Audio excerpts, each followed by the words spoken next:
দিদিদের বাড়ি যে ওইখান থেকে কোথায় ঘুরতে গেছি সেটা তো আমাদের সাথে শেয়ার করা হয়নি, আর আমার কাছে ভিডিওগুলো সব পড়ে আছে, এডিট করা হয়নি। তো আজকে সময় হয়েছে তাই ভাবলাম তোমাদের সাথে একটু শেয়ার করে দিই কোথায় ঘুরতে গেছি। তো আমি তো বলেই দিয়েছি ওইখানে আমার দুই দিদির বিয়ে হয়েছে আর আমরা 3 বোন। তো আমরা সবাই মিলে চলে গেছি, আর কাকিমা গেছিলো, কাকিমার ছেলে গেছিলো। তো আমরা সবাই মিলে, আর ভাই পুঞ্জি বুনপো ওরাও সবাই গেছিলো। তো আমরা সবাই মিলে ঘুরতে চলে গেছিলাম পাহাড়েশ্বর মন্দিরে। তো পাহাড়েশ্বর মন্দিরটা সবার শেষে দেখাচ্ছি।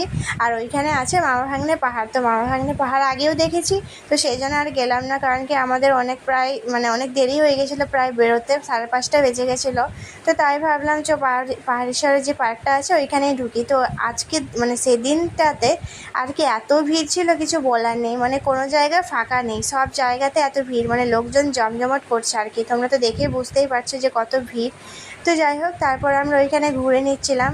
আর এই যে এইদিকে পাথরগুলো ছিল, তো কিছু কিছু পাথর ছিল যেটা দেখাচ্ছিলাম তোমাদেরকে, অন্ধকারে দেখাচ্ছিল না আর কি, সন্ধ্যা হয়ে আসছিল।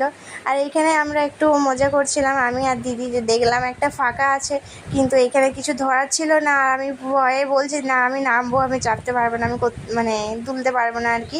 তো যাই হোক, তারপর আর কি আমরা সবাই মিলে চলে গেলাম একটু, ওইখানে একটা ট্রেনও ছিল। তো ওইখানে বাচ্চাদের আর কি, বাচ্চাদের বড়দের সবারই, কিন্তু ওটা চলে না এখন, আগেই চলতে এই যে এই জায়গাটাতে। কিন্তু জানি না, এখানটা ঝোপ হয়ে আছে পুরো, সব কিছু বেড়া দিয়ে আছে। তো যাই হোক, তারপর আমরা চলে গেলাম দোলনার দিকে। ওইখানে দেখে তো কোথাও ফাঁকা নেই, প্রায় অনেকক্ষণ 10-20 মিনিট হবে মনে হয় দাঁড়িয়েছিলাম, তারপর পেয়েছি দুলতে। তো যাই হোক, তারপরে তোমরা দেখতেই পাচ্ছ কত সন্ধ্যা হয়ে গেছে। তারপরে এই যে পাহাড়েশ্বর মন্দিরটা দেখিয়ে দিলাম তোমাদেরকে, ভেতরে যাইনি, বাইরে থেকেই দেখিয়ে দিলাম। আর বাইরে এই যে ওপরে যে ঘটিগুলো ছিল, আর কি ঘটগুলো ছিল উপরে, ওইখান থেকে পড়ে গেছিলো আর কি, বাস গাদা ছিল, ওটা ঠিক করার জন্য হয়তো।